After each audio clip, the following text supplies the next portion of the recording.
I never planned to disappoint my parents, but sometimes life has different plans, and success doesn't always look the way others expect it to. My name is Marcus Sullivan, and this is the story of how I went from being the failed son to revolutionizing medical research, though my family would take a while to understand that. Growing up in a family of doctors wasn't easy. My father, Dr. James Sullivan, was chief of surgery at Boston General. My mother, Dr. Elizabeth Sullivan, ran a thriving private practice, and my sister Catherine, perfect, brilliant Catherine, was following directly in their footsteps, already in her residency at Mass General at just 27. Then there was me, the youngest, the one who was supposed to complete the family legacy. The Sullivans have been doctors for 4 generations, Dad would remind me constantly, usually while showing visitors the wall of medical degrees in his study.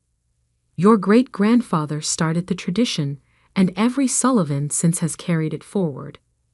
I still remember the day I got my acceptance letter to Harvard Medical School. Dad actually cried, the only time I'd ever seen tears in his eyes. Mom threw an elaborate dinner party, inviting all their colleagues to celebrate. Our son, following the family tradition, she'd said proudly, raising her glass in a toast. For 2 years, I tried. God, how I tried. I memorized anatomical structures, studied biochemical pathways, learned diagnostic procedures. My grades were decent, not spectacular like Catherine's had been, but solid. Yet something felt wrong. While other students lit up during clinical rotations, excited to interact with patients, I found myself fascinated by the research happening behind the scenes. The labs called to me. The experiments, the data analysis, the pursuit of new treatments. That's where I felt alive. During my 2nd year, I started spending extra time in the research labs, volunteering to help with ongoing studies. Dr. Marcus Whitman, the head of research, noticed my enthusiasm. You have a gift for this, he told me one evening as I analyzed data from his latest drug trial. The way you see patterns, how you question established protocols, it's exactly what we need in medical research. That conversation changed everything. For the first time, I could see a different path. One that still helped people, still advanced medicine, but in a way that actually excited me. When I told my parents I was leaving medical school to pursue a PhD in medical research, you'd have thought I'd announced I was becoming a street performer. Research? Dad spat the word like it tasted bad. That's what people do when they can't handle real medicine.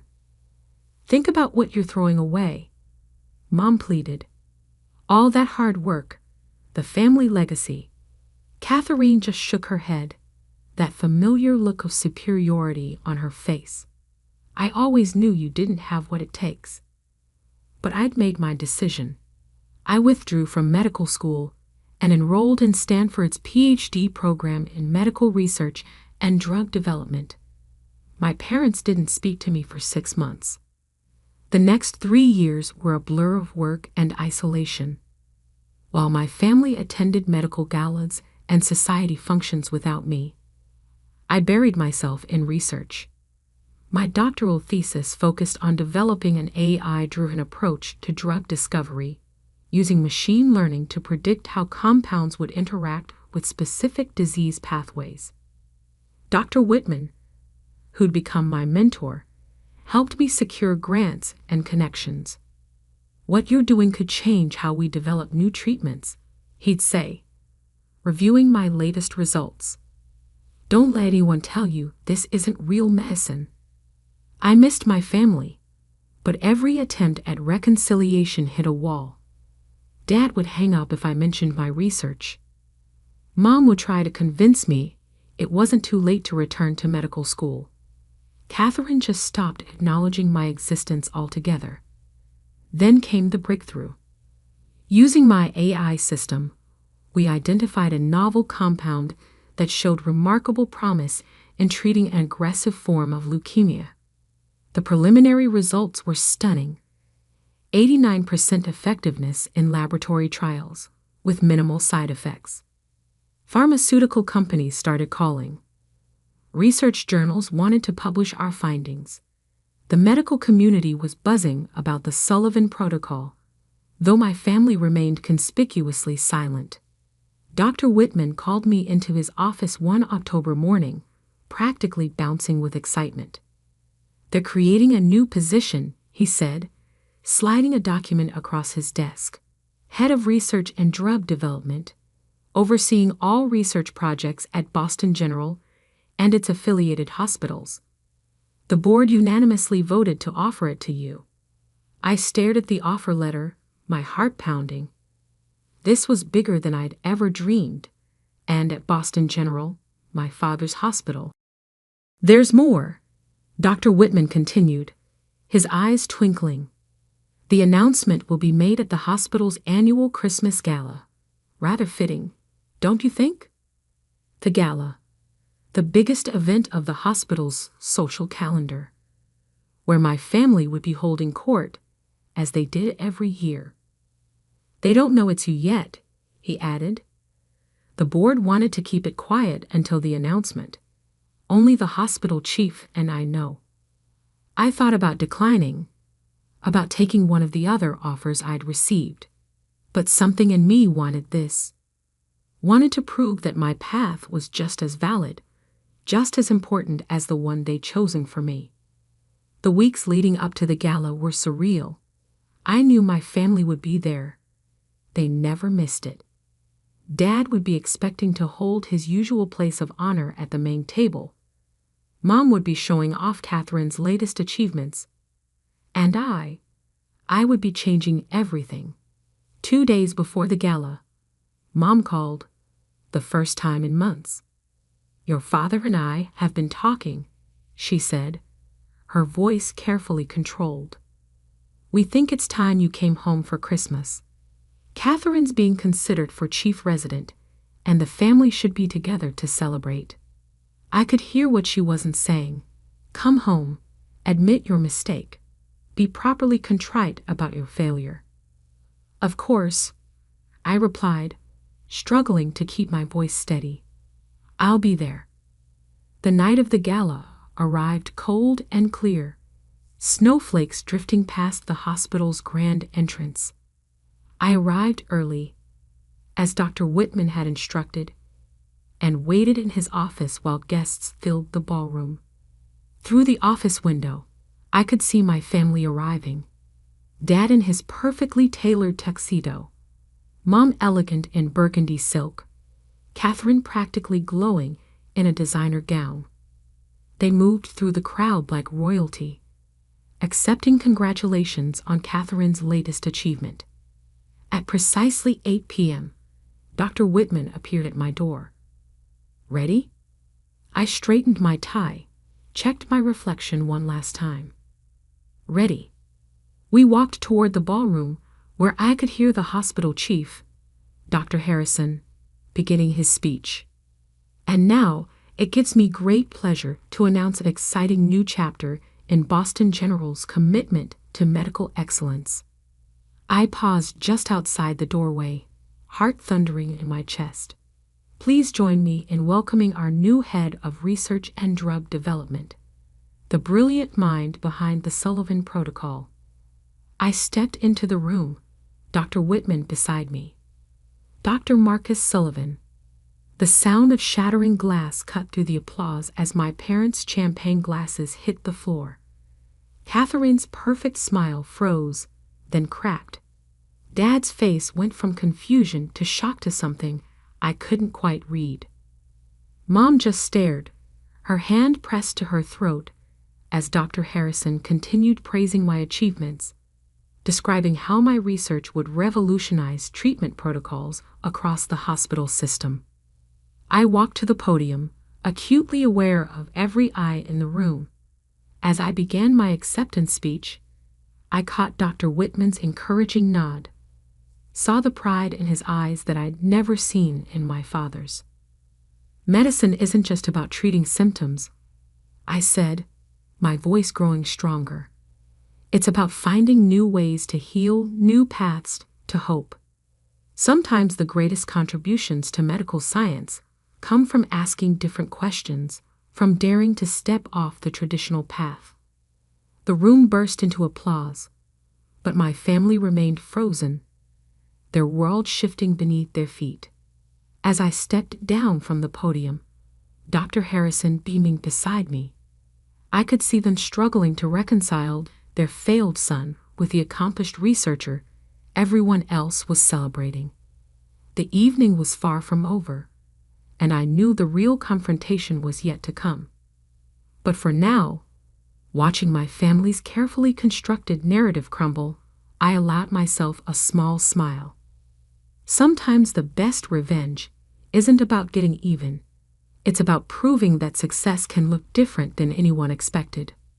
The applause was still echoing through the ballroom when I saw my father making his way toward me, his face a storm of conflicting emotions. But before he could reach me, Dr. Harrison swept me away to meet the board members, leaving my family stranded in their shock. "Marcus, my boy," Dr. Harrison beamed, "let me introduce you to our major donors. They're particularly interested in your AI-driven drug discovery platform." For the next hour, I moved through the crowd, shaking hands, explaining my research, accepting congratulations. From the corner of my eye, I could see my family huddled together, whispering furiously. Catherine kept glancing at me, her perfect composure cracking every time someone mentioned my name with reverence. "Your protocol could revolutionize cancer treatment," one board member gushed. "To think, we'll be the first hospital system to implement it." "The Sullivan Protocol," another added. "Though I must say, we had no idea you were related to James. He never mentioned." "Did he not?" I smiled politely. How surprising. The irony wasn't lost on anyone within earshot. My father, who never missed an opportunity to brag about Catherine's achievements, had kept his own son's groundbreaking research a secret. Now that secret was making headlines in the medical community. Finally, as the crowd thinned, my father made his move. He approached with Mom and Catherine in tow, their faces carefully composed for their audience. "Marcus," he said stiffly, "we should talk. Privately." Dr. Whitman, who hadn't left my side all evening, stepped closer. "Actually, Marcus has a press conference in 20 minutes. Perhaps later?" The look on my father's face was priceless. For the first time in his life, he wasn't the most important doctor in the room. "Press conference?" Catherine blurted, her voice sharp with disbelief. "Of course," Dr. Whitman replied smoothly. "The Sullivan Protocol is big news. Every major medical journal wants details." Mom's hand tightened on her clutch. "The Sullivan Protocol?" "Oh yes," Dr. Harrison joined in, practically glowing. "Named after your son, of course. Though I'm surprised you haven't read about it. It's been the talk of the medical community for months." The press conference was held in the hospital's main auditorium. I watched my family slip into the back row as I took the podium, surrounded by journalists and cameras. For the next hour, I explained my research, answered questions, and outlined how the protocol would be implemented across the hospital system. "Dr. Sullivan," one reporter asked, "your approach to drug discovery is being called revolutionary. What inspired you to take such an innovative path?" I could feel my family's eyes boring into me as I answered. Sometimes the greatest medical breakthroughs come from being willing to question traditional approaches. While clinical practice is vital, research and innovation are equally crucial to advancing medical science. The questions continued, each answer highlighting the impact of my work. I could see Catherine's face, growing increasingly pinched as reporters referred to me as Dr. Sullivan, a title she'd always thought would be exclusively hers in our generation. After the press conference, I found my family waiting in Dr. Harrison's office. Dad closed the door behind me, his jaw set. "How long have you been planning this?" he demanded. "Planning what?" I replied calmly. "My research? My career? Or the moment you'd have to acknowledge that leaving medical school wasn't actually a failure?" "You blindsided us," Catherine burst out, in front of everyone. "Like you blindsided me last Christmas," I countered. "When you announced your chief resident candidacy and Mom said, 'At least one of our children isn't a disappointment.'" Mom flinched. "Marcus, we were just concerned about your future." "No," I cut in. "You were concerned about appearances. About your precious family legacy. Well, guess what? I've secured that legacy, just not in the way you planned." I pulled out my phone and pulled up an email. This came in during the press conference. The Sullivan Protocol is being adopted by 3 major hospital systems across the country. There's talk of a Nobel nomination in a few years. Dad sank into a chair, looking suddenly old. "Why didn't you tell us?" "I tried. For 3 years, I tried to tell you about my research. You didn't want to hear it. You didn't attend my PhD defense, didn't read any of my published papers, didn't return my calls when the first trials succeeded. We thought," Mom began. "You thought I was a failure," I finished, "because I chose a different path. Because I dared to think that maybe, just maybe, there was more than one way to save lives." Catherine stood up straighter, her defense mechanism kicking in. "Well, you could have handled this more professionally, springing it on us at the gala, like you're handling your chief resident application professionally," I asked mildly. She froze. "What do you mean?" I smiled, remembering Dr. Whitman's words from earlier. "As head of research, I'll be on the selection committee. Interesting timing, isn't it?" The color drained from her face as the implications sank in. Our parents looked between us, suddenly realizing the power dynamics had shifted dramatically. "You wouldn't," Catherine whispered. "Wouldn't what?" "Judge candidates fairly, based on their merits rather than family connections." "That's exactly what I'll do." I moved toward the door. "Now, if you'll excuse me, I have a department to run." "Marcus, wait," Dad called out. "What about Christmas?" I turned back, hand on the doorknob. "What about it?" "I believe I was told there's no place for failures at the Sullivan Christmas table." "We were wrong," Mom said quietly, tears in her eyes. "So wrong." "Yes, you were." I opened the door. "But don't worry. I'll be celebrating at the hospital's Christmas party instead. As guest of honor, I really shouldn't miss it." The next few weeks were a study in family dynamics under pressure. Word of my appointment and my research spread through Boston's medical community like wildfire. Colleagues who had snubbed me at my parents' parties now sought my attention. Hospitals that had rejected my fellowship applications years ago called with collaboration offers. Catherine's application for chief resident landed on my desk in early December. It was excellent. She'd always been brilliant. But there were other candidates, equally qualified, who hadn't spent years mocking their siblings' career choices. When the selection committee met, I recused myself from voting on her application, citing family connections. It was the professional thing to do. And it drove Catherine crazy, knowing she couldn't accuse me of bias either way. She got the position on her own merits, but the process taught her a valuable lesson about humility. The first time she had to consult my department about a patient's experimental treatment protocol, I could see it physically pained her to acknowledge my expertise. Dad tried to repair things in his own way, suddenly discovering an interest in research. He began forwarding me articles about AI in medicine, making awkward attempts to discuss my work at hospital functions. "I've been reading about your protocol," he said stiffly one day, catching me in the hospital corridor.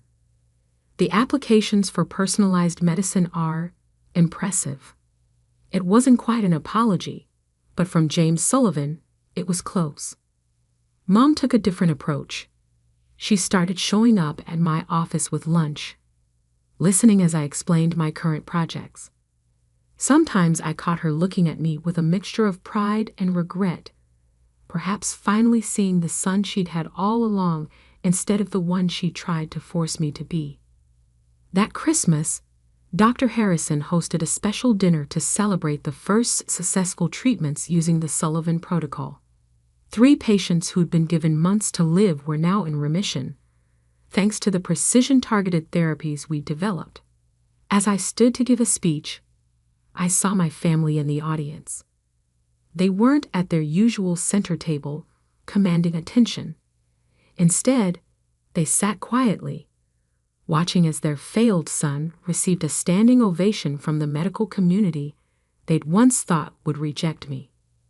"Medicine isn't just about following established paths," I said, looking directly at them. "It's about having the courage to forge new ones. Every medical breakthrough in history came from someone who dared to think differently." After the dinner, Catherine approached me alone. "I was wrong," she said simply. "We all were." "Yes," I agreed, "you were." She smiled slightly. "Still not coming to Christmas dinner?"